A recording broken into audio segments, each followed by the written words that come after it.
Nessa aula trataremos sobre política salarial, enquadramento e estratégias de remuneração.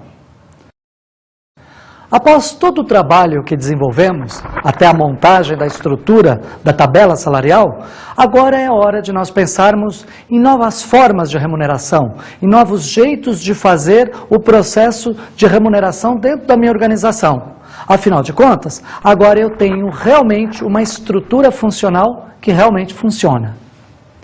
A ideia aqui é sairmos um pouco do campo da avaliação dos cargos ou da observação dos cargos propriamente ditos e passarmos a olhar agora um pouquinho mais para o desempenho das pessoas. Por quê? No caso, as remunerações estratégicas ou os programas estratégicos de remuneração passam agora a não apenas olhar o cargo, mas sim também as pessoas. São modelos mais evoluídos e que trazem uma amplitude maior no escopo da avaliação das pessoas enquanto inseridas em cargos dentro da organização. Etapas trabalhadas na construção do modelo. A ideia também é olharmos para as etapas da construção do modelo. Ou seja, vamos dar uma revisada no que fizemos até agora. Primeiro, efetuamos o planejamento e a divulgação dos objetivos do plano. Segundo, estudamos o desenho de cargos na empresa e onde colocar os principais cargos. Terceiro, descrevemos os cargos para uma melhor percepção dos mesmos na organização. Quarto, desenvolvemos um manual de avaliação de cargos. Quinto, avaliamos e classificamos os cargos de acordo com o manual de avaliação. E sexto, iniciamos a montagem da estrutura salarial. Essas são as mais comuns etapas na montagem de um programa de cargos e salários dentro de uma organização. No entanto, nós podemos pensar em algumas outras etapas mais evoluídas. Nós podemos inserir, por exemplo, uma sétima etapa na construção do modelo. Essa sétima etapa diz respeito às políticas salariais, ou seja, a partir do momento que eu construí o modelo, ou construí a minha tabela salarial, fiz toda a parte de avaliação dos cargos, é importante que eu situe como é que eu vou trabalhar com esta tabela salarial a partir de agora. Normalmente isso nós fazemos na sétima etapa, que é a etapa das políticas salariais, ou da construção das políticas salariais na organização.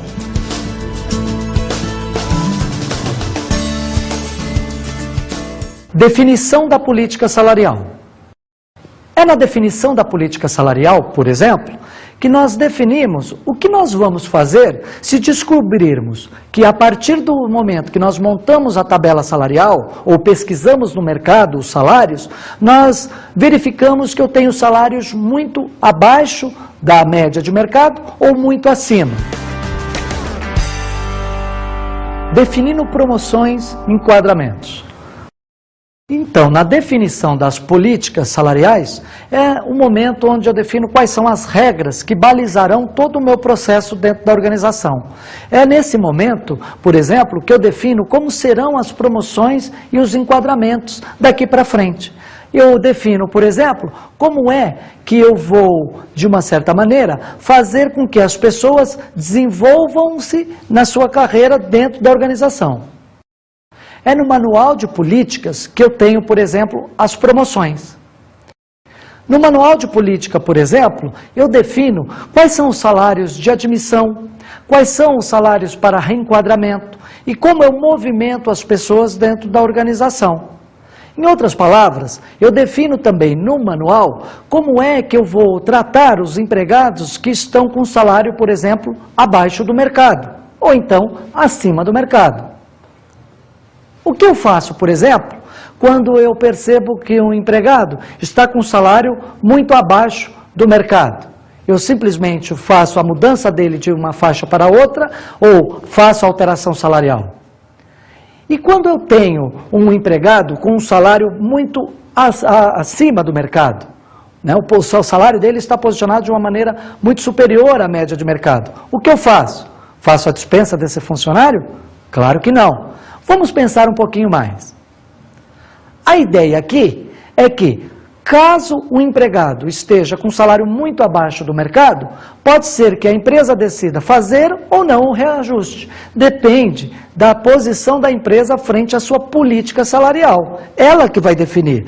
De uma certa maneira, pode ser que não haja uma prioridade naquele cargo, naquele momento, por não ser o cargo mais importante, por exemplo, dentro da organização, e que está posicionado lá na minha estrutura salarial ou na minha tabela salarial. A quantidade de pontuações que esse cargo tem não justifica, por exemplo, um ajuste salarial nesse momento, mas eu posso programar isso de uma certa maneira ou num certo tempo dentro da organização. Ao passo que, se eu tiver um cargo que está muito abaixo do mercado e que eu precise reter este cargo, e este cargo é importante para a minha organização, eu, obviamente, tenho que pensar de uma maneira muito rápida como eu vou fazer, em quanto tempo eu vou fazer esta mudança. Nos casos, por exemplo, de salário muito acima do mercado, ou seja, eu tenho um empregado que tem um salário, ou está com um salário muito acima da média de mercado, e está posicionado na minha tabela salarial muito acima da última faixa, por exemplo, eu posso pensar no seguinte: é o momento de eu fazer uma nova reavaliação desses cargos, ou desse cargo, para fazer um reposicionamento dele na minha tabela salarial, no que diz respeito aos pontos. E se eu vou mexer na sua avaliação, muito provavelmente eu estou pensando em atribuir, por exemplo, mais responsabilidades para este cargo. Para que esta responsabilidade ou este aumento de atribuições justifique, por exemplo, um salário um pouco maior.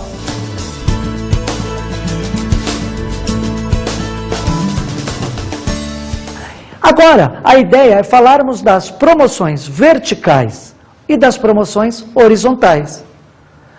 As promoções verticais são concedidas, por exemplo, quando o empregado ele tem possibilidade de ir para um outro cargo ou assumir uma nova responsabilidade, assumir uma nova área, por exemplo. Quando eu faço uma promoção vertical, na verdade, eu estou fazendo este empregado ter uma evolução na sua carreira. Ou seja, ele muda de cargo, ele vai para um cargo superior e, consequentemente, o seu salário também modifica. Isso, normalmente, está inserido no Manual de Políticas Salariais. E numa promoção horizontal? Uma promoção horizontal, ela é muito comum quando eu não tenho muita possibilidade de movimentação deste empregado para um nível superior. Ou seja, eu não tenho uma vaga para que eu encaixe esse empregado lá. Ele não tem uma posição para assumir dentro da organização, mas ele é importante para a minha organização. E ele, ao passo que ficar muito tempo sem ajustes salariais ou sem ter uma movimentação, ele pode ficar desmotivado e essa desmotivação pode refletir na sua produtividade e no seu resultado. E a empresa não quer isso. Nesse caso, então, o que eu posso fazer é fazer uma promoção horizontal, ou seja, à medida que o tempo passe, sem que haja uma mudança de cargo propriamente dita, eu posso movimentá-lo de uma faixa para outra, com um pequeno ajuste salarial. A reclassificação dos cargos é outra questão que normalmente entra no Manual de Políticas Salariais. Ou seja, normalmente é muito comum que as pessoas vão saindo da empresa. E quando isso acontece, o que ocorre? Muitas vezes o que ocorre é que, ao sair da empresa, a empresa normalmente não contrata outra pessoa. E aí o que acontece? A pessoa que lá estava trabalhando junto com esta pessoa que foi embora, acaba assumindo novas responsabilidades e acaba assumindo as tarefas daquela pessoa que foi embora. Nesse momento, é o momento de nós fazermos a revisão da avaliação desse cargo. Ou seja, eu vou fazer uma reclassificação deste cargo e posicioná-lo adequadamente na minha tabela salarial. Feito isso, esse cargo ganha novos pontos e muitas vezes, em algumas situações, ele pode ter um ajuste salarial, uma vez que ele trouxe para si mais responsabilidades ou mais atribuições em função da aglutinação de outras tarefas a ele. Então, nesse caso, o que nós teremos? teremos que refazer, por exemplo, a descrição deste cargo. Teremos também que olhar novamente para o nosso manual de avaliação e reposicionar ou reclassificar este cargo frente aos pontos. Ele vai, assim, conquistar outros pontos na sua avaliação, porque ele ganhou novas atribuições, este cargo se modificou. E aí, a partir desse momento que o cargo se modificou, ele passa a ter um novo ponto. Tendo um novo ponto, lembram-se da equação da reta, nós precisamos olhar novamente para o salário médio ou para reposicionar o salário deste cargo, deste novo cargo, na minha tabela salarial. A ideia agora é falarmos dos critérios para enquadramento salarial. Os critérios para enquadramento salarial normalmente aparecem dentro das políticas salariais. Normalmente, quando nós falamos dos critérios para enquadramento salarial, nós olhamos algumas regras que normalmente aparecem nas políticas. Quais são essas regras? Normalmente aparecem limites de valores ou percentuais a serem aplicados. Limitação quanto ao tempo das promoções ou mudanças de cargos e funções. A definição no orçamento dos valores a serem aplicados anualmente. E também aparece definição dos prazos em que a estrutura será reavaliada. Qual é a definição de mecanismos para avaliação individual ou de equipe? Então, normalmente, o que as empresas fazem? Elas acabam definindo limites exatamente para inibir que algum empregado tenha um ajuste salarial, um reajuste salarial, que seja muito superior à normalidade. Vamos dar um exemplo. Vamos imaginar, por exemplo, que eu tenha uma auxiliar de escritório dentro da minha empresa. E esse auxiliar de escritório é promovido para um cargo de analista. Então há uma diferença bastante grande entre os pontos do auxiliar de escritório e um analista. Ele tem a capacidade para ir para este cargo de analista? Claro que tem. Foi feita toda uma avaliação. Ele tem as competências necessárias, os requisitos básicos e ele tem todos os conhecimentos necessários, a formação, a experiência e etc. Mas o que acontece? A diferença salarial entre esse auxiliar de escritório e esse analista chega a mais ou menos 200%. Vamos imaginar. Como é que eu saio e aplico um percentual, um ajuste salarial para uma pessoa de 200%? Ou vamos mudar um pouquinho o percentual, 100%? É um ajuste bastante alto, considerável. Então, normalmente, as empresas fazem o quê? Elas estabelecem limites percentuais que podem ser aplicados em determinado tempo. Então, assim, o auxiliar de escritório, ele vai ocupar o cargo de analista sem problema nenhum e vai receber o salário do analista sem problema nenhum também. No entanto, isso não vai acontecer de maneira imediata, mesmo porque, em algumas situações, algumas empresas acabam avaliando a performance desta mudança num determinado tempo e não aplicam de uma maneira geral ou no seu total o reajuste salarial. Ele vai, passo a passo, conquistando pedaços dessa diferença salarial dentro de um tempo estipulado dentro da política salarial. A outra questão que normalmente é inserido lá na política salarial é o tempo das promoções. Muitas vezes, se não há política, o que ocorre é que pessoas são promovidas em tempos pequenos. Eu acabei de promover o meu auxiliar de escritório para analista. E em menos de 3 meses, o que acontece? O chefe ou responsável por esta pessoa solicita uma nova promoção para ele. Então, normalmente nas políticas, eu tenho uma regra que estabelece o tempo destas promoções. A outra questão está relacionada ao orçamento. Imaginem que nós peguemos o caso do auxiliar de escritório, que foi promovido para analista.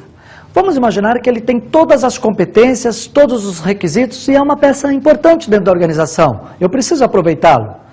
Só que no momento de eu mostrar para ele a promoção, ou no momento que eu quero promovê-lo, eu vou ao meu orçamento e percebo que para aquela área que ele trabalha, não foi estabelecido nenhum valor a ser direcionado para as promoções da área. O que acontece? A promoção não pode ocorrer.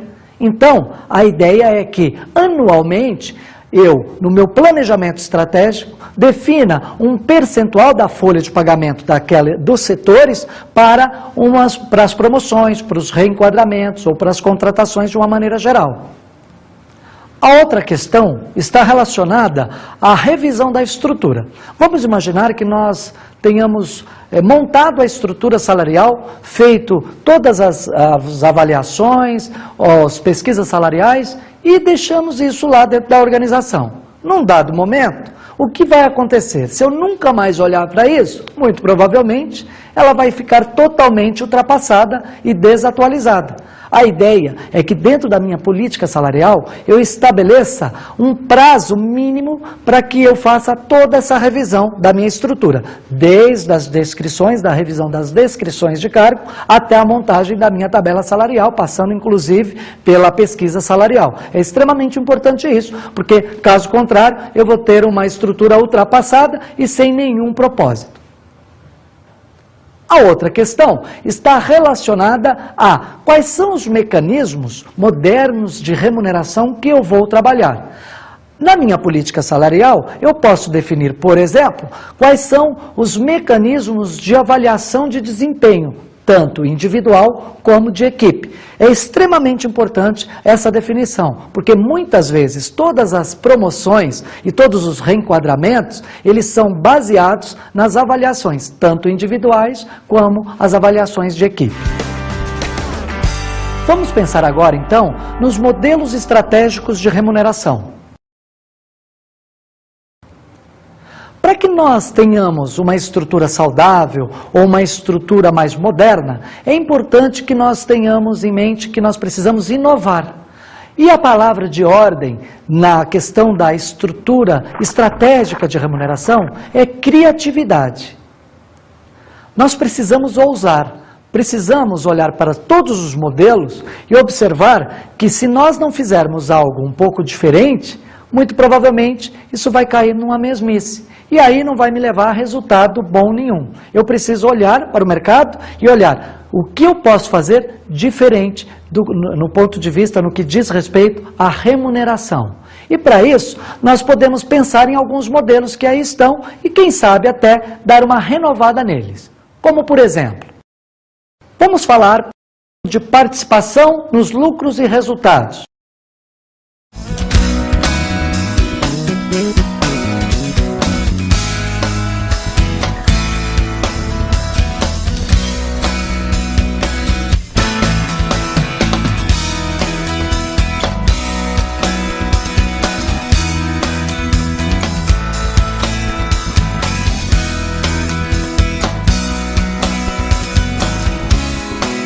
O que é a participação nos lucros e resultados? Ela é uma modalidade de remuneração estratégica muito utilizada pelas empresas na atualidade. Essa modalidade é extremamente interessante porque a maioria das empresas se utilizam de estratégias de remuneração e colocam sobre a rubrica de participação nos lucros e resultados os seus programas. E elas fazem isso com um propósito. A participação nos resultados, ela foi instituída por uma lei, a Lei 10.101 do ano 2000. Essa lei, ela ajuda as empresas no que diz respeito a incentivá-las a participar os empregados nos seus resultados e nos seus lucros. A Lei 10.101 de 2000 traz algumas características. Vamos ver. Não integra o salário base para efeitos fiscais e previdenciários. Obviamente, ele só vai ser um programa de participação nos resultados reconhecido por lei e por isso não vai integrar o salário base para efeitos fiscais e previdenciários, caso ele cumpra todas as exigências da lei. Isso é extremamente importante. Deve ter metas e objetivos claros. Muitas vezes, o que ocorre é que as empresas estabelecem um plano de participação nos resultados, mas não atrelam a este plano nenhum tipo de metas. E a lei estabelece que deve haver metas claras e objetivas. E esse claras e objetivas é extremamente importante, porque muitas empresas também estabelecem as metas, mas de uma certa maneira elas ficam meio obscuras e ninguém entende nada do que está escrito lá no contrato. A outra questão é que tem que haver a participação dos sindicatos na aprovação dos planos. Ou seja, os sindicatos, aqueles que representam as categorias profissionais, todas as categorias profissionais dentro da empresa, precisam participar da assinatura do contrato de participação nos resultados, porque este é um documento legal e que deve ser apresentado, por exemplo, em casos de fiscalização. Caso contrário, aquela questão anterior de não integrar os salários bases e receber incentivos por não pagar encargos sociais, cai por terra. A outra questão é que deve haver a participação de todos no programa. Quando nós falamos da participação de todos, significa que algumas empresas podem querer estabelecer uma participação nos resultados apenas para um grupo ocupacional dentro da organização. Isso só é possível caso os sindicatos da categoria, ou esse grupo ocupacional, ele seja de um sindicato específico da categoria.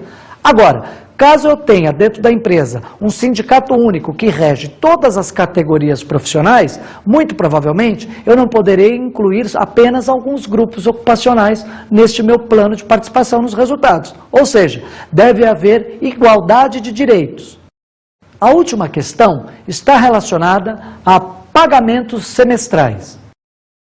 Para que o programa seja autêntico por lei, e eu tenha os benefícios, a empresa tenha os benefícios fiscais garantidos pela lei, é importante que cada pagamento, a título de participação nos resultados, só aconteça semestralmente. Caso isso não ocorra, muito provavelmente eu estarei fora dos preceitos da lei. Outra modalidade de remuneração estratégica é a remuneração por equipes.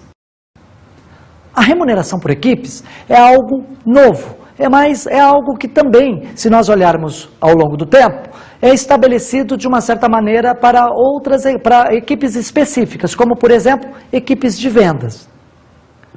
No entanto, nós temos que criar, ou ousar criar um pouquinho mais a respeito de remuneração por equipe. Ou seja, as condições que normalmente são utilizadas para equipes de vendas são muito comuns. E o que nós queremos aqui é trazer um novo conceito, um novo jeito de remunerar as equipes. E dentro de uma empresa, o que funciona na verdade, ou a empresa somente funciona, através de equipes.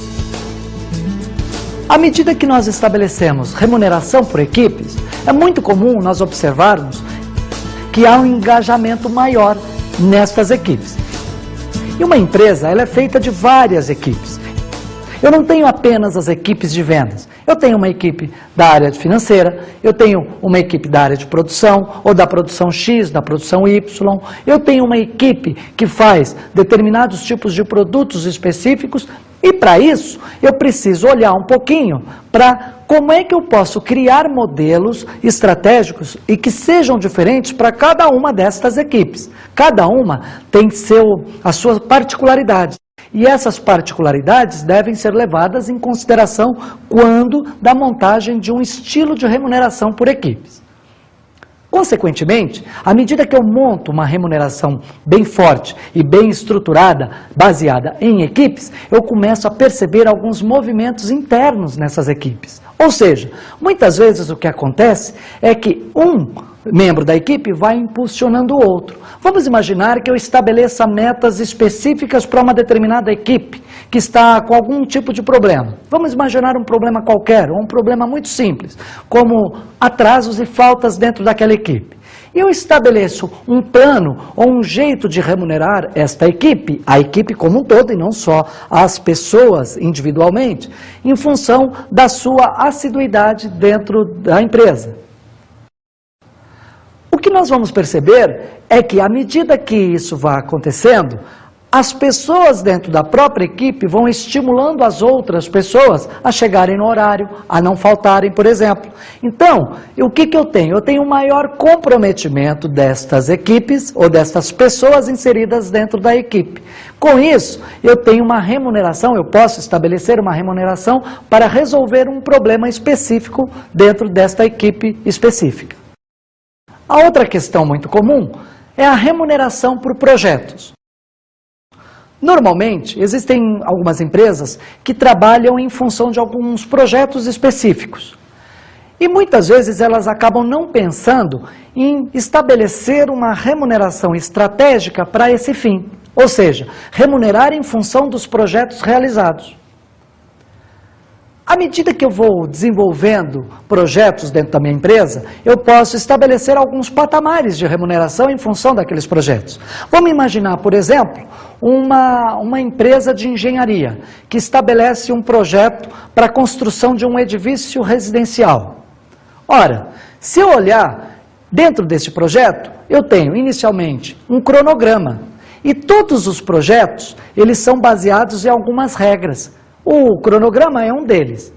Vamos imaginar, então, que eu chame várias pessoas nesta empresa para participar deste projeto, da construção de um edifício qualquer. Eu posso, de uma certa maneira, estabelecer um patamar de remuneração estratégica em função do cumprimento dos prazos do cronograma para este projeto. Uma vez que as pessoas que comprarem este apartamento, nesse edifício que está sendo construído, ficarão muito mais satisfeitas se eu entregar o produto final dentro do prazo estabelecido inicialmente ou, quem sabe, antecipando o prazo. Obviamente, o que acontece aqui? As pessoas, se souberem que receberão ou terão algum tipo de remuneração estabelecida em função do cumprimento daquele projeto adequadamente, muito provavelmente vão ter mais engajamento na finalização dele. Essa é uma ideia interessante para ser pensada quando nós pensamos em empresas que trabalham por projetos específicos. Por outro lado, eu tenho uma outra questão. Existem empresas, por exemplo, que não trabalham por projetos específicos, mas em algumas situações elas estabelecem processos internos de trabalho. É o caso, por exemplo, de quando uma empresa resolve estabelecer um sistema, um projeto de qualidade total dentro da empresa. Ou a implantação de um sistema de qualidade, como a ISO 9000, por exemplo. Eu posso simplesmente, dentro da minha empresa, chamar uma série de pessoas ou convidar uma série de pessoas para participar deste projeto. Ou seja, da implantação do sistema de qualidade. Esse é um projeto e pode muito bem ser estabelecida uma remuneração estratégica para aquelas pessoas que trabalham em função deste projeto.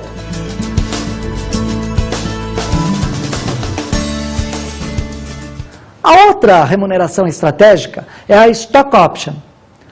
O que são Stock Options? Stock Options são planos de ações ou opções por ações de companhias. Muitas empresas que trabalham com ações em mercado, na Bolsa de Valores, por exemplo, elas acabam estabelecendo uma espécie de remuneração estratégica atrelada às suas ações. Como isso funciona? Normalmente, esse estilo de remuneração estratégica, ela é muito adotada para níveis hierárquicos mais elevados, como diretores e presidentes, por exemplo. Mas nada impede de também ser oferecido esse estilo de remuneração para outros empregados. Mas, por convenção ou por uma lógica das empresas, elas costumam oferecer esse tipo de remuneração estratégica para cargos mais elevados. Normalmente, o que ocorre é que pessoas posicionadas em cargos mais elevados, como diretores ou presidentes, eles têm um compromisso com a organização mais de longo prazo. Ou seja, o Stock Option é normalmente conhecido como uma estratégia de remuneração de longo prazo. Ou seja, o resultado, normalmente, ele aparece num prazo maior. É o que acontece, por exemplo, com ações. Quando você compra a ação de uma companhia na Bolsa de Valores ou no mercado de ações, normalmente os resultados eles vão aparecer num prazo maior. E os diretores e presidentes de empresa, eles são muito importantes para a construção desses resultados. E nada mais adequado que eles participem deste resultado. A ideia, então, aqui é, mais uma vez, nós entendermos que, para estabelecimento de uma remuneração estratégica, é importante que haja criatividade. E criatividade é tudo.